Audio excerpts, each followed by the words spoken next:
Hi and welcome to our 24th video. In the previous class, we talked about trip generation models. These are covered in chapter 8 of your textbook. Today, we will be talking about mode choice and destination choice models.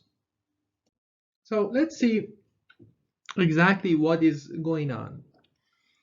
So what we said was that there is really a 4-step process to start from estimating the number of trips that are generated everywhere, um, and finally arriving at the number of vehicles that are going to be on each street. And we said that we have combined 2 steps. So here we are talking about mode and destination choice. So what we do is that we classify trips based on their purpose. So we have work trip, shopping trip, and social and recreational trips. And you can see that for all of these trip types, travelers have the option of choosing the mode. You can say, I'm gonna go with automobile, I'm gonna carpool, I'm gonna walk, or I'm gonna take the bus. But for not all of these trips, you're gonna be able to select a destination. To be specific, for work, most of us, our work location is fixed, it's set, so really we don't make that decision. We just make the decision on how we want to get there. But for shopping and social recreational trips, we actually determine both destination and mode of travel. So like the previous examples that we had in this chapter, we are going to have a model that we are going to use that is going to determine the mode or destination. And there are a lot of different models that can be used, different approaches that can be used. But here, we are going to talk about one modeling framework that has been used a lot. Here, what I'm showing you in the equation is a utility function. Let's see what a utility function is. So we have VIM, that's the utility that is provided by a certain mode or destination, by mode or destination M for traveler I. So one thing that I want you to pay attention to is that now we are talking about an individual traveler I. Similar to the previous models that we have seen, we have B multiplied by Z. B are a set of coefficients that we are gonna determine following some statistical approaches, and Z is a characteristic that is associated to a certain mode or a certain destination for each traveler. That's why we have ZIMK. I is for traveler I, M is for that mode or destination, and K is that specific characteristics. Now, if you remember, in the previous models, we were done by this part, but we have added epsilon IM. So this is a random and a stochastic component that we are adding to the utility.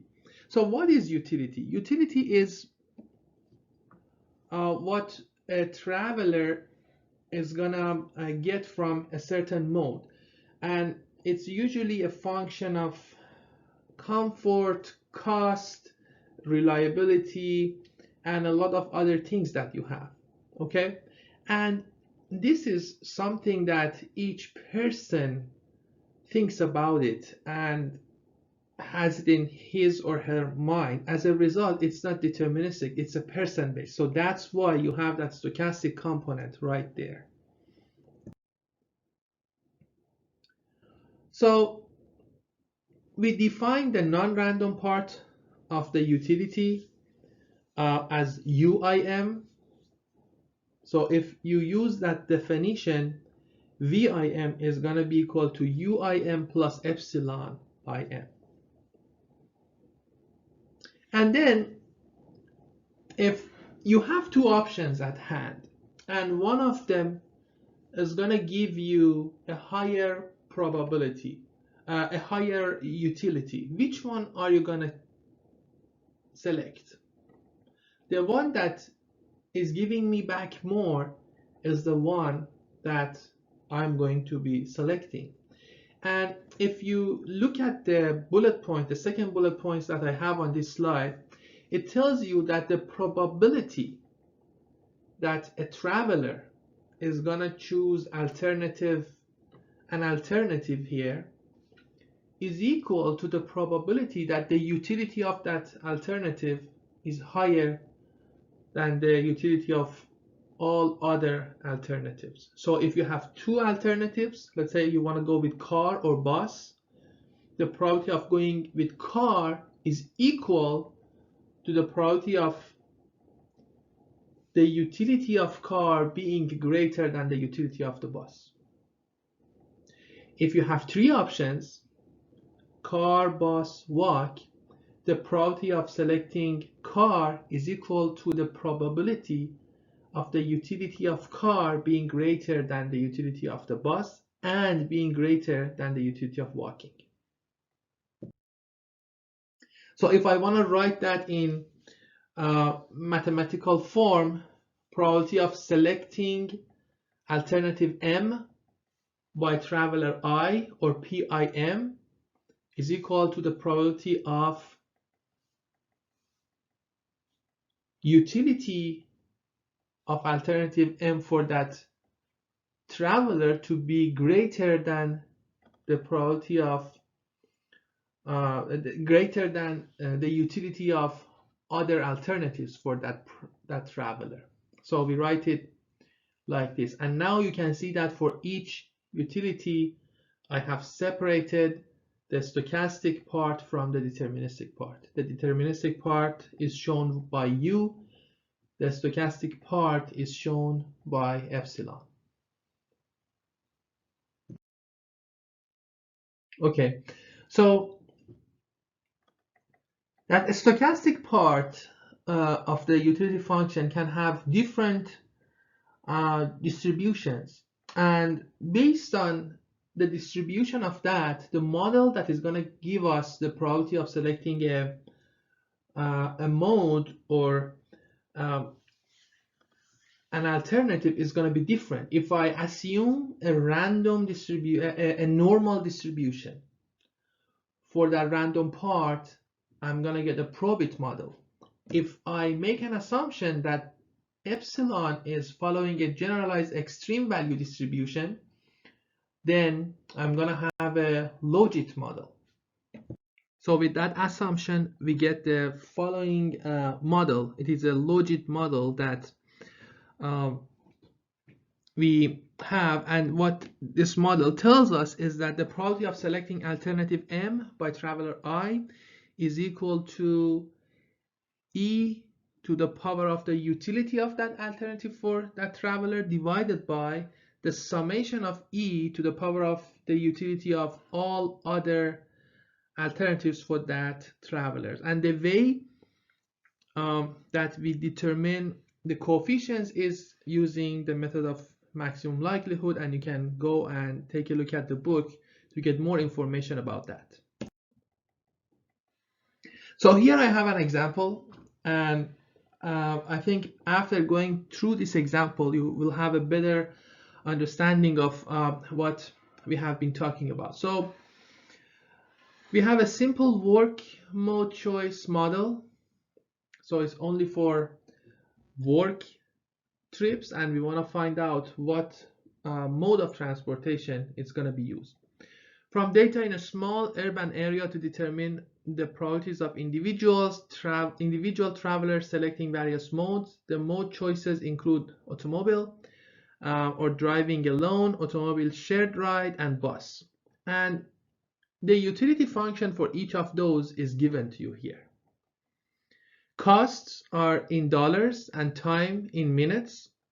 Between a residential area and an industrial complex, 4,000 workers depart for work during the peak hour. For all workers, the cost of driving an automobile is $6 with a travel time of 20 minutes, and the bus fare is $1 with a travel time of 25 minutes. If shared ride option always consists of two travelers sharing costs equally, how many workers will take each mode? So I would like to ask you guys to pause the video for 5 minutes or so here, go through this example, find those utilities, find the probability of finding of choosing each of those modes, and then determine how many people are going to use each mode. After you have the solutions, please resume the video. What we will be doing here is to find the utility of each of these modes based on the information that is given to us. So we are starting with finding the utility of driving alone. So the equation was 2.2 minus 0.2 in the cost minus 0.03 in travel time. And the cost was $6, travel time was 20 minutes. So if you put those numbers, the utility of driving alone is 0.4. The utility of sharing ride was given by an equation that was equal to 0.8 minus 0.2 into cost minus 0.03 in travel time. So the travel time for sharing the ride is the same, it's 20 minutes. The cost is half of $6 or $3. So if you put those numbers in, we're going to get the utility of negative 0.4. When we go with bus, what we have is negative 0.2 into the cost of bus minus 0.01 into the travel time. And when you put all of those in the equation, you're going to get a value of negative 0.45. So when you look at these numbers, which mode do you think is going to have the highest probability of being selected? And which mode do you think has the lowest probability of being selected? Okay, let's go forward and see if what you have guessed is correct.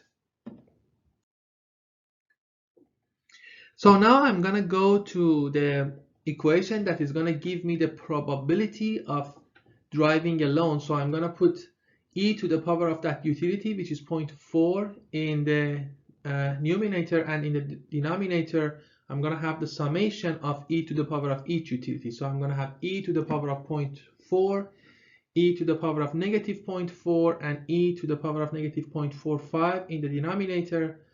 And if you do the math, the probability that we get is 0.53.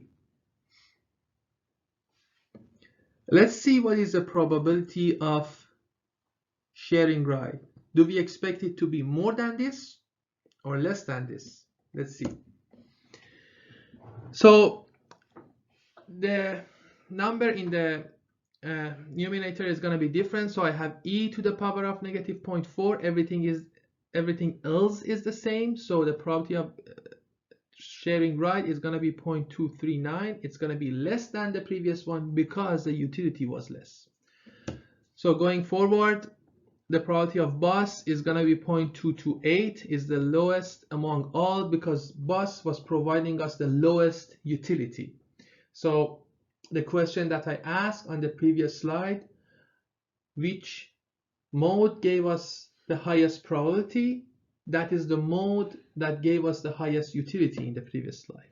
Okay, so I have these probabilities, and now I just need to find out how many people are going to use each mode. So if I have 4,000 people and I know that the probability of driving alone is 0.33, what is the expected number of people that are going to use that? 0.533 into 4,000, right? So if you do that, you're going to get 2132 people driving alone, 956 sharing a ride, and 912 using the bus system.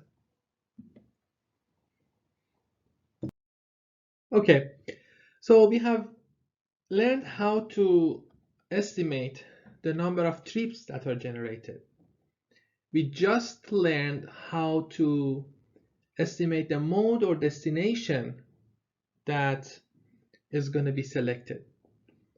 The next thing that we would like to know based on this information is that how this traffic is going to be distributed in our transportation network, and that could be highway system, transit system, walkways or sidewalks, and things like that. So what we want to start now, and we are going to go through in the rest of this chapter, is route choice or traffic assignment. So we are going to start with some conceptual or concepts that we need to go through. And we often talk about a classic equilibrium problem. I'm not talking about user equilibrium or anything, just an equilibrium problem. And what do I mean by that? By that, I mean that when you select a route to use, oftentimes you think about travel times on different routes. So you're going to say that I'm going to use the route that has the lowest travel time for me, and I'm going to go with that. And when you go on that route, you're actually increasing traffic there by just a little bit. And if 500 other travelers go through the same thought process, all of a sudden you have 500 vehicles there. And if you keep adding those vehicles because they still think this route has the lowest travel time, you can see that that notion that this route has a lower travel time is going to add more traffic, and at some time travel time here is going to go up. So your decision to use that route is based on travel time. So travel time affects your decision, and at the same time your decision is affecting the travel time. So this interrelationship that you have there is the basis of route choice theory and a lot of models that are developed here. So before going through details, we want to start with a mathematical relationship that can depict the relationship between travel time and traffic flow on a link. We call that function a highway performance function. Let's take a look at it. So here on the y-axis, I'm showing you route travel time. On the x-axis, I'm showing traffic flow.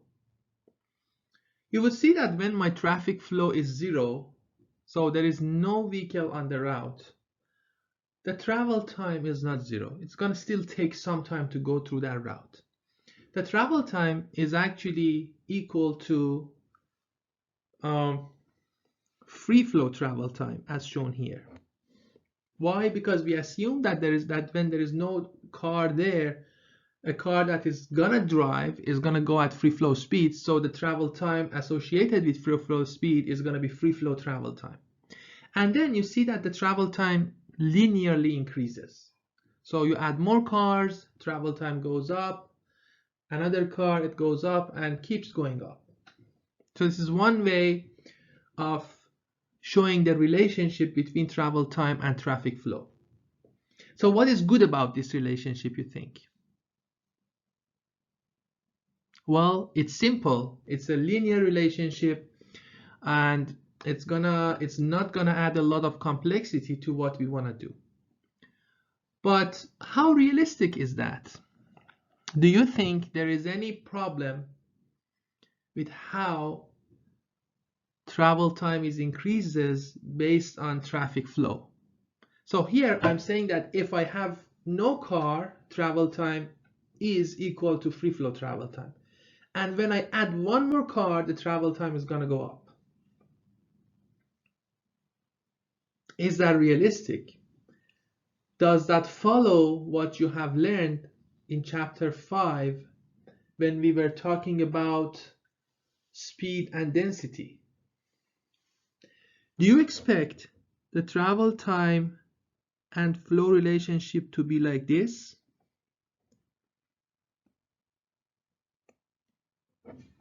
Or this? So 1, 2, 3. What is wrong with number 1? We know that when you have one vehicle there and you add another vehicle, travel time is not going to increase much. So 1 is not good.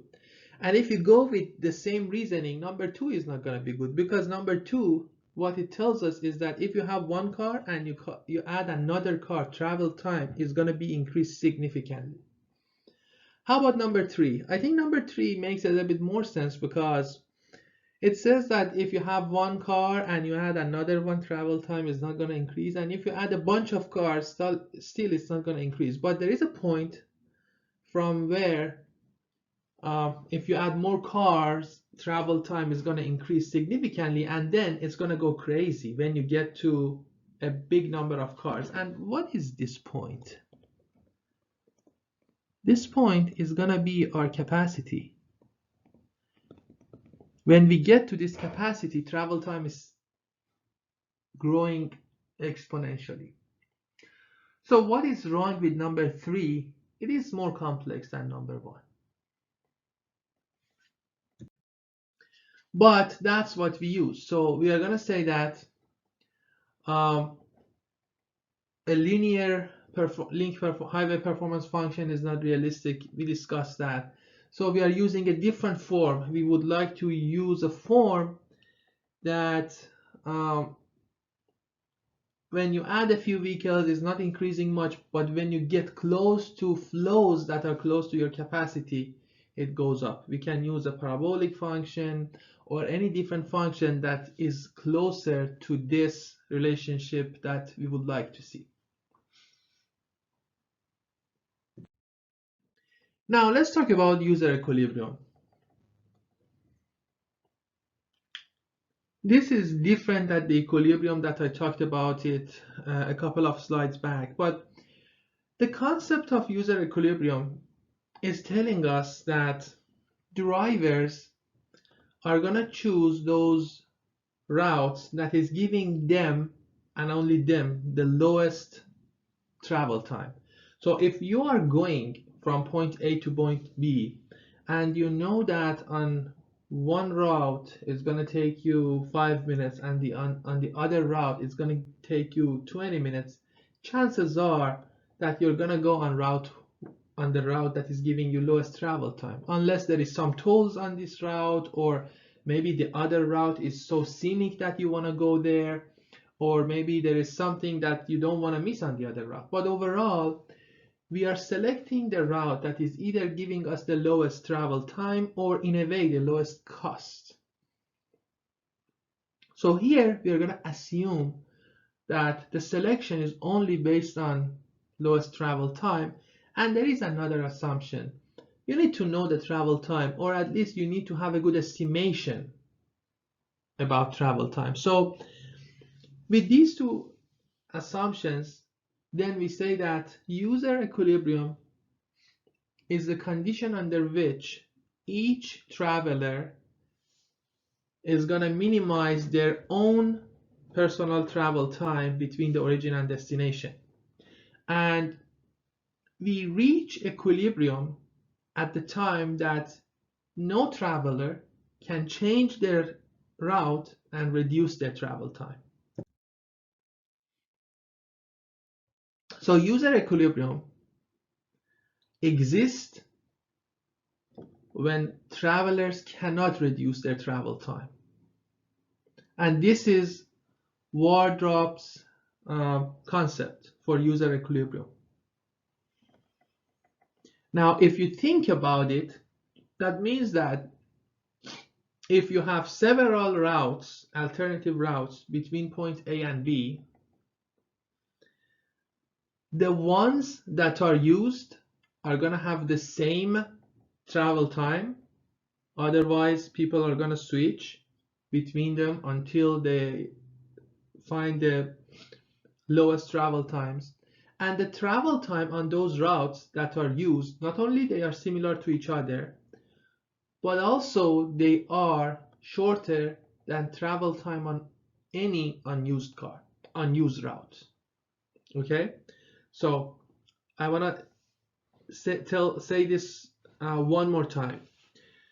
The travel time on alternative routes between point A and B on the ones that are used are equal, and they are less than travel time on those routes that are not used. So let's go through one example and see how we can use this concept to find travel time between two routes. So we have two routes connect a city and a suburb. During the peak hour morning commute, a total of 4,500 vehicles travel from suburb to the city. Route 1 has 60 miles per hour speed limit and is 6 miles in length. Route 2 is 3 miles in length with a 45 miles per hour speed limit. Studies show that the total travel time on Route 1 increases 2 minutes for every additional 500 vehicles. Minutes of travel time on Route 2 increases with the square of the number of vehicles on that route. Determine the user equilibrium travel times. So before I gave you some time to think about this, I want to point out that all this information that are given here, these are given to you to find link performance functions, a relationship between travel time and the number of vehicles on the route. And when you have that functions, then you can go ahead and find user equilibrium flows. So I'm going to give you, or I'm going to ask you, we are not in the class anymore, I'm going to ask you to pause the video here for at least 10 minutes, go through these, think about it, even if the solution doesn't come to you at the moment that you pause the video. Give it some good thoughts and then resume with the video in 10 minutes or when you're done with it. Okay, so I want to find a relationship between travel time and flow. And if you remember, we said travel time is gonna follow a relationship like this, or maybe it's a parabola or something. Okay, so this intercept here is free flow travel time that we need to find, and then we need to find either slope or equation of each of these lines. That's what I'm gonna do. So first I want to find the intercept for each of these routes. So I know that on route 1 the free flow speed is 60 miles per hour, or that was the speed limit. So if I want to find travel time, I just need to divide the distance or the length of this route by the speed. So it's 6 miles divided by 60 miles per hour, and that is going to give me 1/10 of an hour or 6 minutes. If I do the same thing on route 2, the length is 3 miles per hour.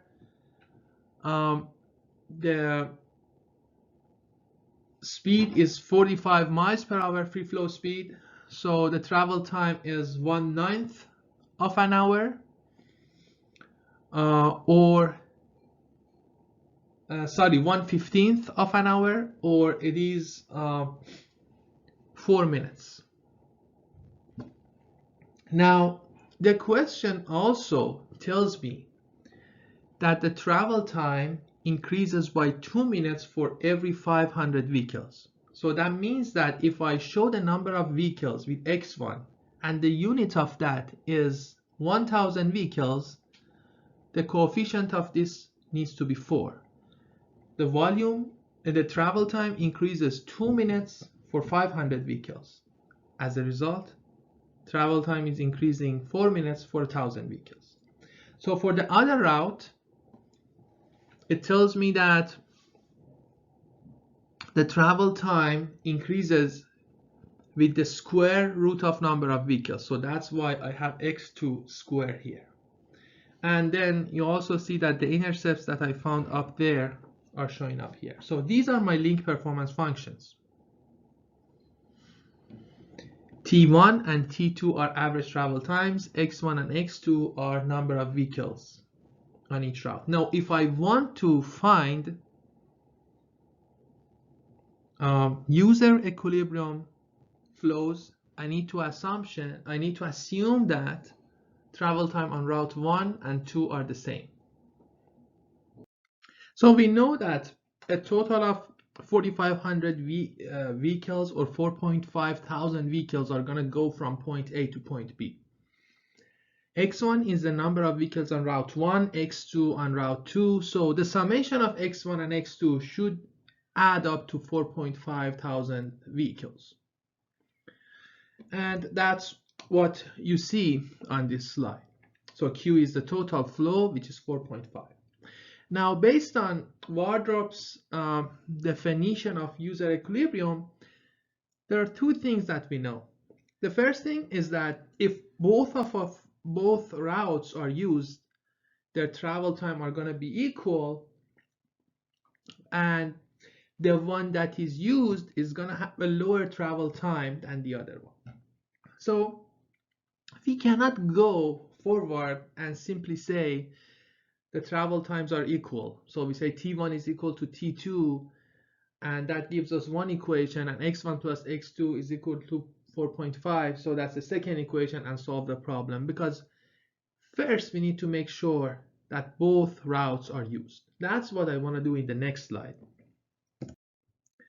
So here I have shown the travel time on route 1 over traffic flow, and also on route 2 over traffic flow. So you can see the graphs there. And we know that the total flow that we are going to have on this route, on both of these routes, is 4.5. Now, you can see that if the flow is below Q1 on this graph, to the left of Q1, route 1 is not going to be used, because when flow reaches Q1, the travel time on route 2 is going to get to free flow travel time on route 1. Before that, travel time on route 2 is less than free flow travel time on route 1. So no one is going to use route 1.